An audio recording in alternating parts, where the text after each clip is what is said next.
kesehatan, program studi kesehatan masyarakat ya, kesehatan masyarakat, promosi kesehatan dan administrasi kebijakan ya. Ada 2 peminatan. Jadi memang mereka di sini kurang lebih 2 bulan ya, kurang lebih 2 bulan. Nanti akan kami silakan ke balai, mohon dibantu Bapak Ibu koordinator. Kemudian mereka nanti ada laporan akhir yang akan mereka buat, dan itu nanti akan dipresentasikan dan dikoreksi oleh Kepala Dinas dan Pak Sekre nanti.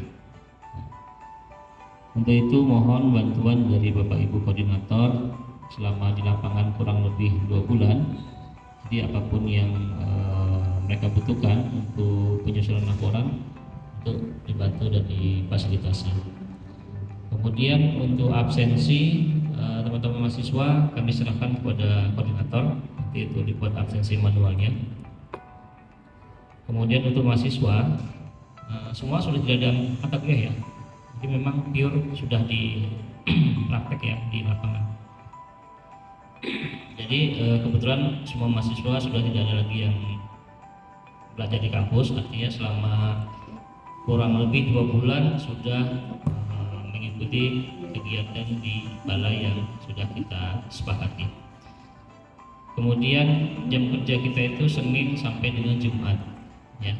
Tetapi balai kadang-kadang ada kegiatan di hari Sabtu ya. Bahkan ada kegiatan di hari Minggu. Jadi teman-teman untuk mengikuti seluruh kegiatan yang dilaksanakan oleh balai, karena balai ini memang langsung berhubungan dengan masyarakat. Harapannya memang teman-teman bisa mendapatkan apa yang telah jadi pedoman di kampus yang nantinya akan dipraktikkan di lapangan. Karena senior-seniornya, kelasnya yang sudah melakukan magang di sini, pada prinsipnya mereka semua menikmati dan mendapatkan apa yang mereka harapkan. Yang kedua, mohon untuk adik-adik menjaga etika, menyesuaikan dengan aturan-aturan yang ada di balai. Pada prinsipnya segala sesuatunya harus berkoordinasi dengan koordinator balai. Karena di balai itu ditunjuk, jadi ada beberapa pegawai di balai itu ada koordinatornya, ya, ada yang mengendalikan di balai itu. Pada prinsipnya segala sesuatu, baik itu ada izin keperluan misalnya gitu ya, itu semua harus berkoordinasi dengan koordinator, karena koordinator itu adalah perpanjangan tangan dari kepala dinas ya. Ketika mereka merekomendasikan sesuatu, maka itu akan ditindaklanjuti. Maka penting menjaga kerjasama yang baik dengan teman-teman di balai, terutama dengan koordinator. Mungkin itu yang dapat saya sampaikan ya. Mulai hari ini nanti teman-teman bisa langsung ke balai, absensinya cukup di balai ya. Tidak perlu harus ke kantor sini, kecuali nanti ada hal-hal yang dibutuhkan terkait administrasi ataupun kebutuhan untuk penyusunan laporan, kan ada nomor saya ya. Nanti di WA saja apa kebutuhannya, dan apabila juga ada permasalahan di balai, nanti di-share teman-teman yang ada di sini untuk diberikan nomor saya. Atau biasanya kemarin tuh ada grup sendiri itu, jadi teman-teman buat satu grup, termasuklah pembimbing dari Unjanya masuk ke dalam grup itu. Jadi ada hal apa bisa di-share di situ, sehingga segala sesuatu bisa segera ditindaklanjuti ya. Mungkin itu yang dapat saya sampaikan. Ada yang dari Bapak Ibu koordinator yang mau disampaikan? Pak mahasiswa ada yang mau ditanyakan? Baik, terima kasih atas arahannya Pak. Sebelumnya memperkenalkan kembali saya Tio Masariati Naibaho dari Peminatan Promosi Kesehatan dan Ilmu Perilaku. Izin bertanya Pak, untuk penempatan di balai-balai kami kan sudah dibagi Pak. Jadi gambaran pekerjaan kami di sana itu bagaimana, kegiatannya bagaimana Pak, dan semisalnya kami ada halangan, apakah kami bisa izin Pak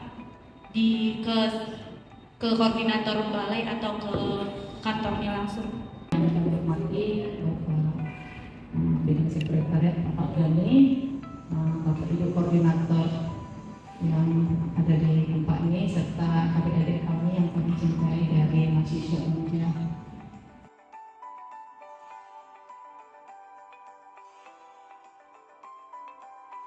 Balai Peniluhan KB. Jadi pada intinya kami semua sebenarnya pegawai BKKBN ditempatkan di kota, namun mempunyai wilayah binaan. Semuanya mempunyai wilayah binaan sesuai kecamatannya sampai ke kelurahannya. Jadi balai itu suatu tempat semacam kantor untuk kami mengadakan mungkin pertemuan dengan masyarakat untuk mengevaluasi, monitoring kegiatan-kegiatan yang sudah dilaksanakan di lapangan, dan juga pertemuan-pertemuan mungkin dengan tokoh formal atau tokoh masyarakat.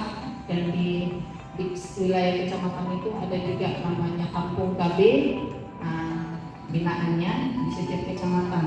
Jadi di setiap kecamatan itu mempunyai satu balai. Nantinya ada beberapa pimpinan KB yang ada di sana, ada koordinatornya yang ada di sini. Kebetulan ada adik-adik ditempatkan di 6 kecamatan. Jadi ini ada kami di sini berlima, satu lagi berlima. Kebetulan dalam minggu ini memang banyak kegiatan, terutama pembinaan kepada masyarakat, begitu juga dengan kader-kader. Jadi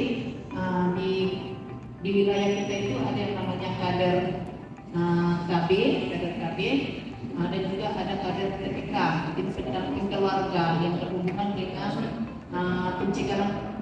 pencegahan dan penurunan stunting. Dan ini sangat cocok untuk adik-adik yang di bidang kedokteran maupun di SKM ya, SKM apa? Penerjun SKM, Fakultas Kesehatan Masyarakat ya. Jadi memang biasa juga yang udah lalu-lalu juga dari Fakultas Unja memang sering kita bersama membina di tingkat lini lapangan. Karena ada juga yang ditempatkan di puskesmas dan mereka juga turun, karena kita sebagai PLKP di bawah itu punya mitra, puskesmas juga mitra kita. Jadi ada kalanya nanti kita ke Posyandu, ada kalanya nanti kita Pospindu, nanti serempak itu karena itu kerjasama kita di lini bawah lapangan. Mungkin itu gambaran kalau balai itu tadi semacam kantor untuk tempat kita membahas kegiatan-kegiatan yang akan dilaksanakan dan juga mengevaluasi apa yang kekurangan dan apa yang kita dilaksanakan di program-program kita di kecamatan itu. Mungkin itu yang bisa kami sampaikan. Jadi nanti karena adik-adik sudah ditempatkan di wilayah masing-masing tadi, kecamatan sudah disampaikan di mana nanti yang kelurahan yang kecamatan itu bisa ikut ini, yang kecamatan Pasar bisa ikut kami.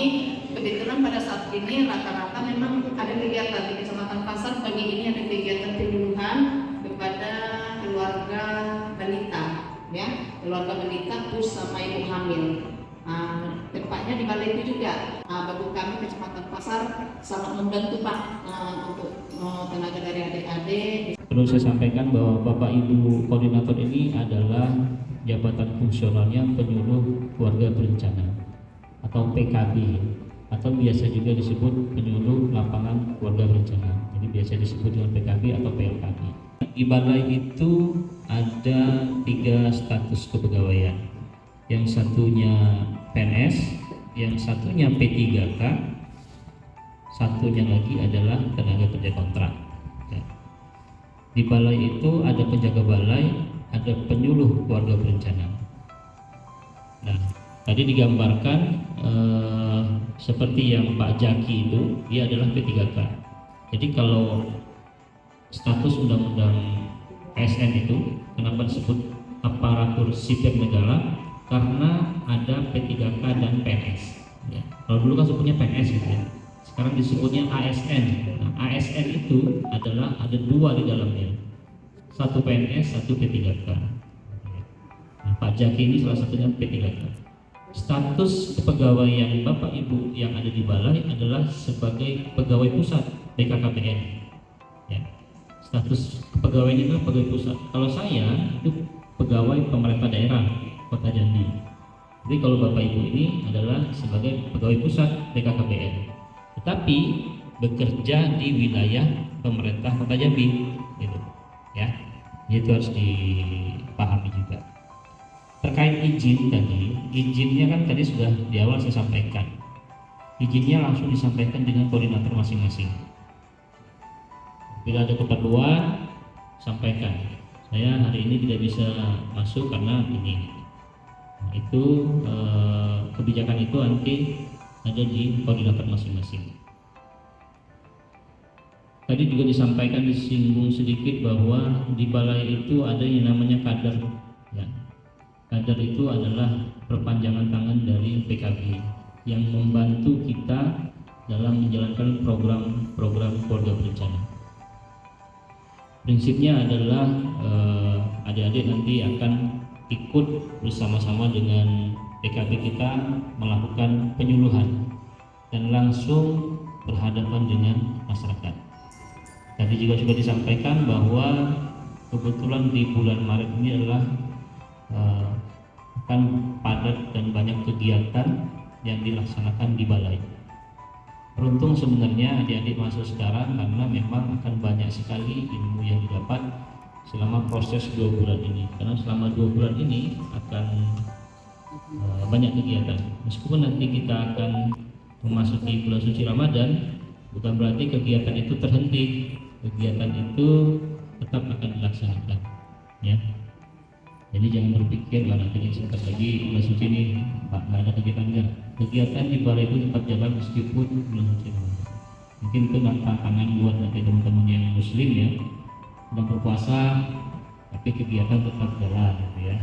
Ya anggap ibadah ya. Baik, untuk jam kerja Dinas Pengadilan Penduduk dan Keluarga Berencana itu, jam kerja harinya itu Senin sampai Jumat. Ya. Senin sampai Jumat itu untuk Senin, ini kita bicara yang aturan kantor dulu ya. Senin itu 7.15 sampai dengan 16.15. Hari Senin, hari Selasa sampai hari Rabu jam kerjanya sama, 7.15 sampai jam 16.15. Untuk hari Kamis itu 7.15 sampai dengan 16.00 di jam 4. Untuk hari Jumat itu jam 7.15 sampai dengan jam 11.00. Itu untuk jam kantor.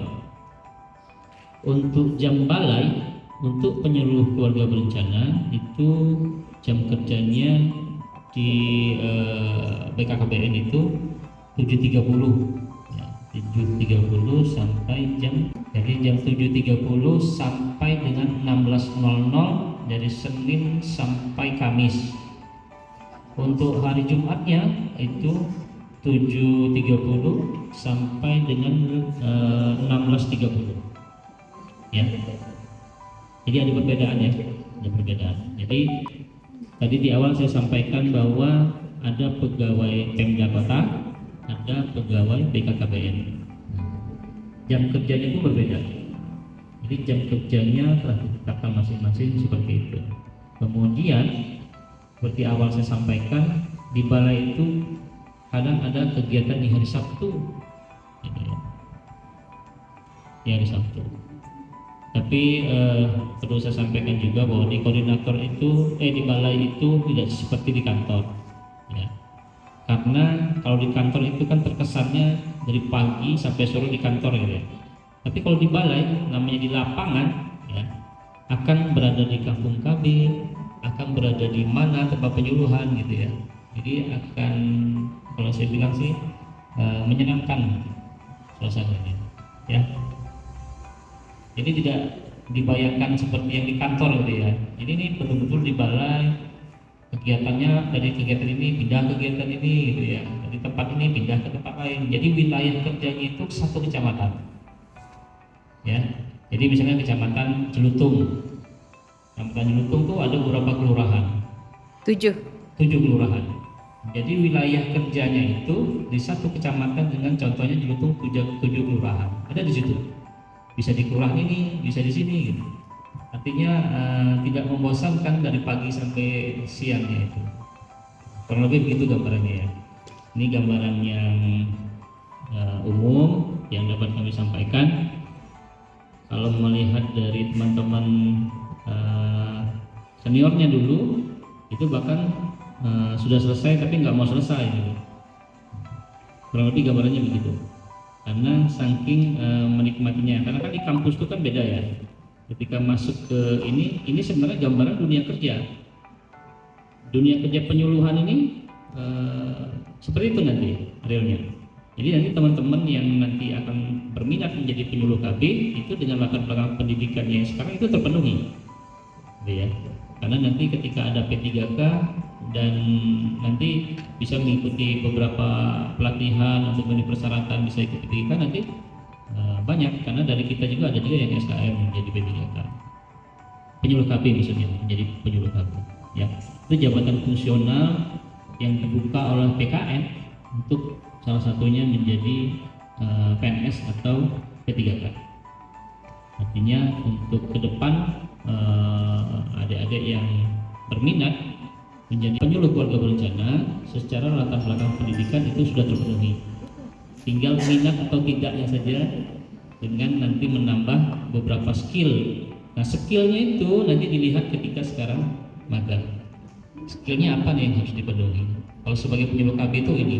Dulu mungkin sebelum magang nggak tahu kan jabatannya ada nama jabatan fungsional penyuluh keluarga berencana. Kerjanya seperti apa sih? Nah, seperti inilah kerjanya. Artinya nanti bisa menjadi salah satu alternatif pilihan masa depan dari adik-adik nanti apakah mau menjadi ASN. Ketika mau jadi ASN maka ada salah satu jabatan fungsional yang namanya penyuluh keluarga berencana. Jadi kalau untuk S1 itu penyuluh keluarga berencana ahli.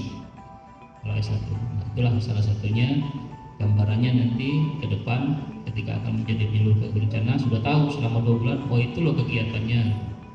Terima kasih sebelumnya penonton kembali Pak, saya Manusia Putri. Izin bertanya terkait dengan pakaian yang Anda menggunakan pada saat magang Pak. Untuk pakaian yang Anda menggunakan disesuaikan dengan bahan juga atau sisa dari kami? Terkait pakaian itu nanti disepakati di balai, ya. Nanti Bapak Ibu koordinator di balai, apakah nanti akan berpakaian bebas rapi, apakah nanti akan berpakaian hitam putih atau memakai masker, itu nanti kebijakannya ada di balai. Biasanya bebas rapi, kemudian ketika ada penyuluhan baru menggunakan kemampuan. Biasanya seperti itu.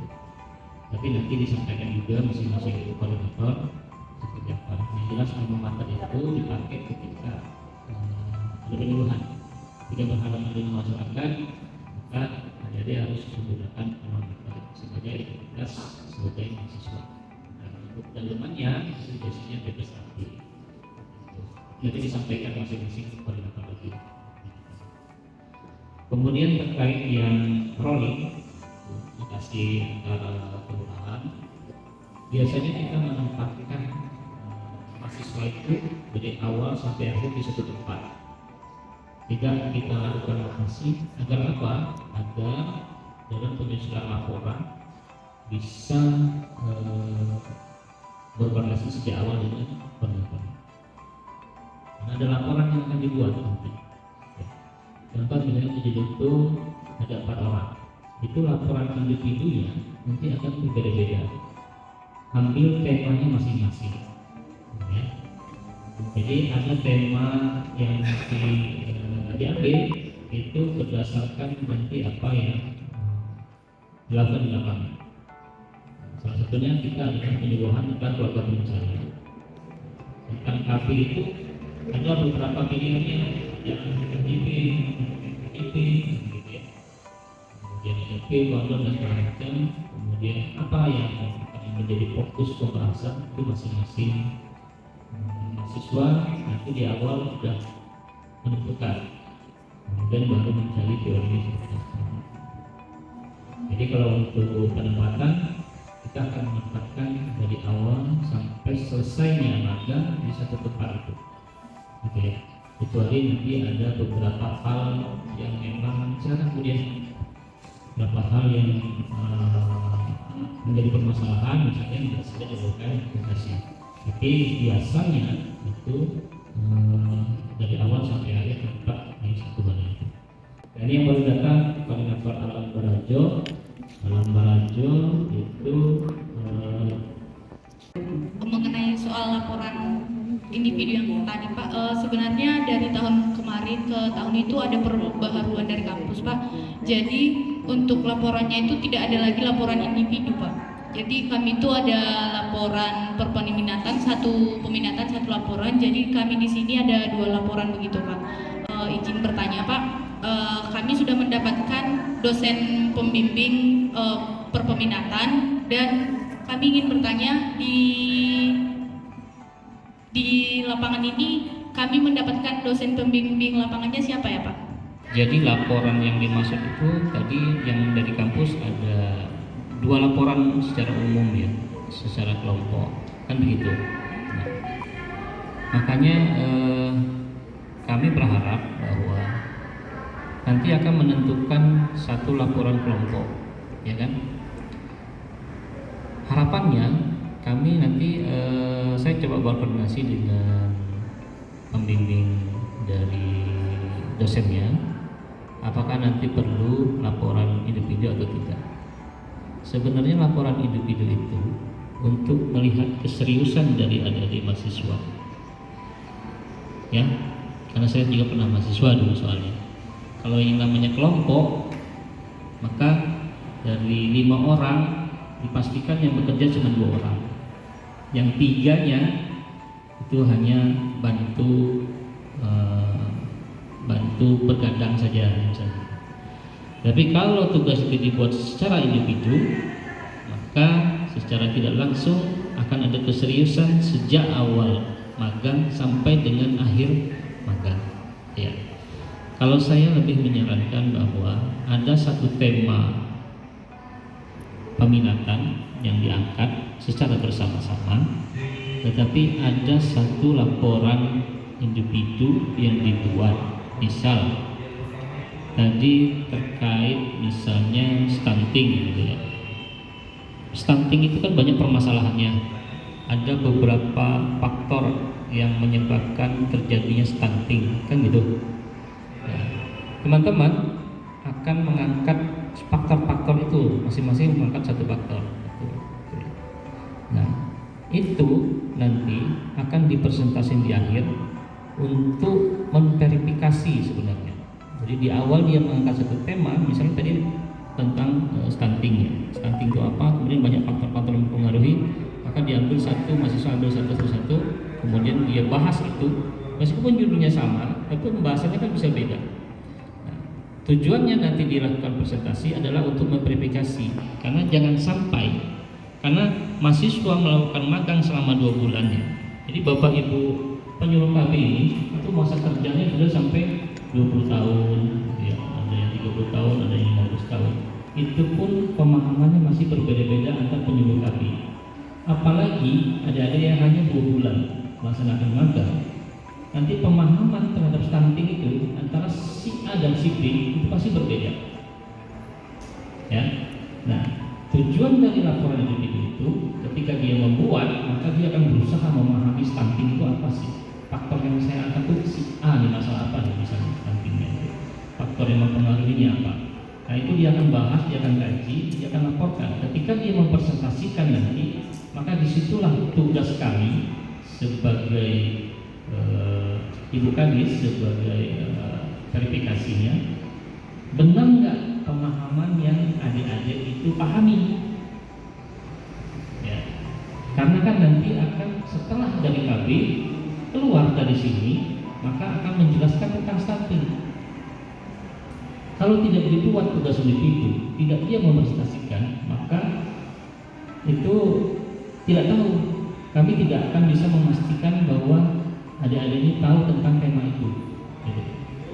Nah, tujuannya itu sebenarnya. Jadi tidak ada nilai yang perlu ditakuti.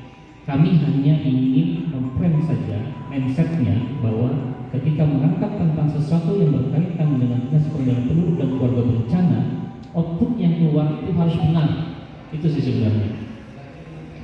terkait kebijakan kampus yang hanya buat 2 laporan, itu silakan saja, secara umum akan dibuat laporan dari program studi, misalnya kebijakan 1 laporan, yang promosi 1 laporan.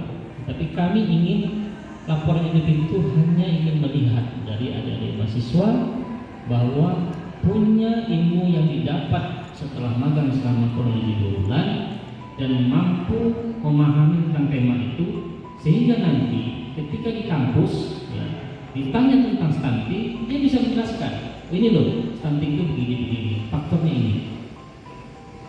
Coba bayangkan kalau misalnya kita tidak buat tugas laporan, ya, tidak kita angkat nih, keluarlah dari sini, karena banyak sekali terjadi pengalaman dari angkatan-angkatan sebelumnya itu. Satu hal yang sangat krusial yang kami lihat pada saat itu adalah ketika mereka presentasi, mereka menganggap bahwa salah satu contoh ya, ini salah satu faktor kenapa masyarakat itu tidak ingin ber-KB, karena mereka menganggap bahwa ber-KB itu bayar. Padahal mereka sudah 2 bulan di sini, ya, magang. Ketika dia buat laporan, mindset mereka itu masih berpikir bahwa salah satu faktor masyarakat itu tidak ingin ber-KB karena bayar. Nah, padahal KB yang kita berikan itu sudah difasilitasi, dijelaskan, difasilitasi, diajak, dan di kliniknya itu gratis. Nah, gratis pun itu masih banyak yang tidak mau ber-KB. Nah, itu salah satu contoh ya. Makanya kami tidak ingin hal itu terjadi. Ketika mahasiswa itu keluar dari sini, dia menganggap bahwa ber-KB itu yang dilaksanakan program di Dinas Pendidikan dan Pemberencana bersama BKKBN itu berbayar. Nah, itu contoh yang paling sederhana. Belum kita bicara tentang program-program yang apa tuh faktor stuntingnya, stunting, gitu. Sudah banyak faktornya, kita harus menjelaskan itu. Ini secara umum saja mereka sudah salah gitu. Nah, itu yang kami jaga sebenarnya dari Dinas Pengendalian Penduduk dan Pemberencana. Saya memahami kekhawatiran dari adik-adik mahasiswa, gitu ya. Nah, saya juga pernah mahasiswa, mana nanti buat laporannya, mana nanti buat presentasinya. Tapi itu tidak seperti waktu ujian proposal ya, tidak seperti itu. Jadi hanya membuat laporan, kemudian mempresentasikan, di situ dikoreksi. Koreksi itu pun tidak harus selesai dulu, baru nanti didatangi enggak. Selama prosesnya silakan, itu pun salah dikit tidak ada masalah. Tapi yang paling pentingnya itu bahwa informasi yang keluar dari mahasiswa yang selama di sini itu harus membawa informasi yang benar tentang program yang telah dicanangkan oleh BKKBN bersama dengan Dinas Pendidikan Penduduk dan Keluarga Berencana Kota Jambi. Itu maksudnya. Pak, izin bertanya, untuk pembimbing lapangan kami di sini siapa ya Pak? Jadi secara teknis pembimbingan lapangan itu yang menandatangani saya. Di laporannya itu pembimbing lapangan itu yang menandatangani saya. Teknis lapangannya itu berkoordinasi dengan koordinator balai. Isinya itu berkoordinasi dengan teman-teman Bapak Ibu yang ada di balai. Cuma secara administrasinya pembimbing lapangan yang ditunjuk oleh Unja itu saya. Nama itu saya nanti yang menandatangani. Tetapi teknis isi selama 2 bulan itu langsung koordinasi dengan. Nah, kemudian untuk hal-hal yang bersifat dengan laporan itu koordinasi dengan pembimbing lapangan yang di universitas. Formatnya seperti apa itu mengikuti arahan dari dosennya. Isinya koordinasi dengan teman-teman koordinator yang ada di dalam. Untuk yang namanya itu saya yang menandatangani karena secara administrasinya saya yang jadi pembimbing lapangannya. Mulai hari ini adik-adik mahasiswa sudah saya serahkan ke koordinator balai masing-masing, ikuti aturan yang telah disepakati di balai. Karena di balai punya aturan baik itu tertulis maupun tidak tertulis terkait kebutuhan pakaian, kemudian jam kerja, sehingga selama proses magang ini tidak ada hal-hal yang tidak sesuai dengan kebijakan-kebijakan yang ada di. Terima kasih Bapak Ibu Koordinator yang telah hadir. Terima kasih adik-adik mahasiswa.